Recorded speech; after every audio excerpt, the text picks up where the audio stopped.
కాపాడన్న రాంప్రసాద్ రెడ్డి అన్న.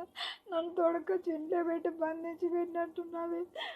నేను ఎంత కష్టపడినా కానీ నన్ను కొట్టినొస్తా అంటూ ఇప్పుడు ఏమంటా అంటూ డబ్బులు కట్టమంటా అంటూ లేదు పంపేమో నిన్ను అమ్మేస్తాము అంటున్నా. అన్నం కానీ పెట్టలేదన్న నాకు.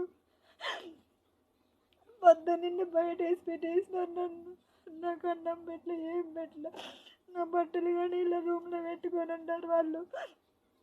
నన్ను కాపాడన్న. వాళ్ళు ఏమంటానంటే ఈసా తీసినాడు, నువ్వు పారిపో, నువ్వు ఇక్కడ నుండి నువ్వు పారిపో అని అంటున్నాడు అన్న. నేను పారిపోవాలంట. నేను పారిపోతే నన్ను ఎవరన్నా కాపాడేది.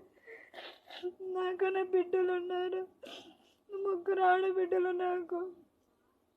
నా మొగుడు హ్యాండికావు బతికిరువు కోసం ఇక్కడికి వస్తే నాకు టార్చర్ చూపిస్తాండ్రన్న. ఇంతవరకు అన్నంలో నీళ్ళు లేదన్న నాకు. పొద్దున్నే ఎత్తుకొచ్చి బయట వేసినారు నన్ను. ఈసారి తీసినాడు. ఫోన్ చేసి నీకు ఏమైతే చేసుకో అంటున్నాడు. వాడి ఇంటికాడ ఉంటే నేను ఫోన్ చేసి బ్లాక్ లిస్ట్లో పెడతాను నన్ను. అమ్మారు నన్ను కాపాడన్నా.